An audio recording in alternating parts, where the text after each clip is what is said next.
Crochet പഠിച്ചാലോ? അപ്പോൾ day 5 ആയേ. ഇന്ന് നമുക്ക് ഡബിൾ ക്രോഷ്യ എങ്ങനെയാണ് ചെയ്യുന്നതെന്ന് നോക്കാം. അപ്പം നിങ്ങളുടെ കസ്റ്റഡിയിലുള്ള യാണോ ഹൂക്കൊക്കെ എടുത്തിട്ട് വേഗം വന്നോ കേട്ടോ. ആദ്യം തന്നെ സ്ലിപ്പ് നോട്ട് ഇട്ട് 10 ചെയിൻ ചെയ്തെടുക്കാവേ. ആ സ്റ്റെപ്പ് ഞാൻ ചെറുതായിട്ടൊന്ന് സ്കിപ്പ് ചെയ്തിട്ടുണ്ട്. ഞാൻ ഓൾറെഡി എല്ലാ വീഡിയോസിലും കാണിക്കുന്നതാണവേ. ഇനി മൂന്നാമത്തെ ചെയിൻ വരെ നമ്മൾ സ്കിപ്പ് ചെയ്ത് നാലാമത്തെ ചെയിനിലാണ് നമ്മൾ ഡബിൾ ക്രോഷ്യ ചെയ്യാനായിട്ട് സ്റ്റാർട്ട് ചെയ്യുന്നത്. ഫസ്റ്റ് നമുക്കൊന്ന് യാൺ ഓവർ ചെയ്യാം. ഇനി നാലാമത്തെ ചെയിനിലോട്ട് ഹുക്ക് ഇൻസേർട്ട് ചെയ്തിട്ട് നമ്മുടെ വർക്കിംഗ് യാണിനെ പുൾ ചെയ്ത് ചെയിൻ്റെ പുറത്തോട്ട് എടുക്കാവേ. ഈ സ്റ്റെപ്പ് വരെ ഹാഫ് ഡബിൾ ക്രോഷ്യ ചെയ്യുന്ന പോലെ തന്നെയാണ്. ഇനി അടുത്ത സ്റ്റെപ്പ്, ഇപ്പോൾ ഹുക്കിൽ 3 ലൂപ്പ് കാണത്തില്ലേ, ഇനി ആ 2 ലൂപ്പിൽ കൂടെ വർക്കിംഗ് യാണിനെ പുൾ ചെയ്ത് പുറത്തോട്ട് എടുക്കാം.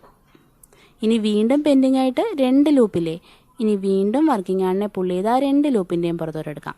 അപ്പോൾ നമ്മളിപ്പോൾ ഇവിടെ ഒരു ഡബിൾ ക്രോഷ്യ ചെയ്ത് കഴിഞ്ഞു. ഇനി അടുത്ത ഒന്നുകൂടെ ചെയ്ത് നോക്കാം.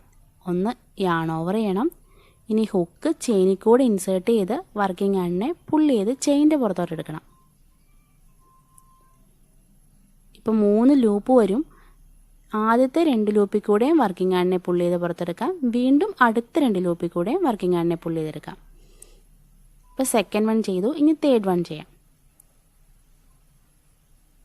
നമുക്കങ്ങനെ ഈ ചെയിൻ ഫുള്ളായിട്ട് ചെയ്ത് നോക്കാം. ഇപ്പോൾ 10 ചെയിനകത്താണ് നമ്മൾ ഡബിൾ ക്രോഷ്യ ചെയ്യുന്നതെങ്കിൽ എത്ര ഡബിൾ ക്രോഷ്യ കിട്ടും എന്നുള്ളത് നമുക്കിത് ഫൈനലി കാണാവേ. ഇപ്പോൾ മൂന്നാമത്തെ ചെയ്തു.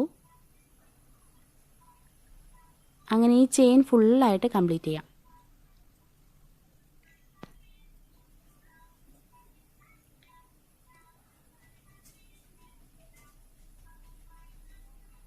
അങ്ങനെ 10 ചെയിനിൽ കംപ്ലീറ്റ് ആയി കഴിഞ്ഞപ്പോൾ നമ്മുടെ ഡബിൾ ക്രോഷ്യ എത്ര എണ്ണം കിട്ടിയെന്ന് നോക്കാവേ. നമുക്കൊന്ന് കൗണ്ട് ചെയ്ത് നോക്കിയാലോ.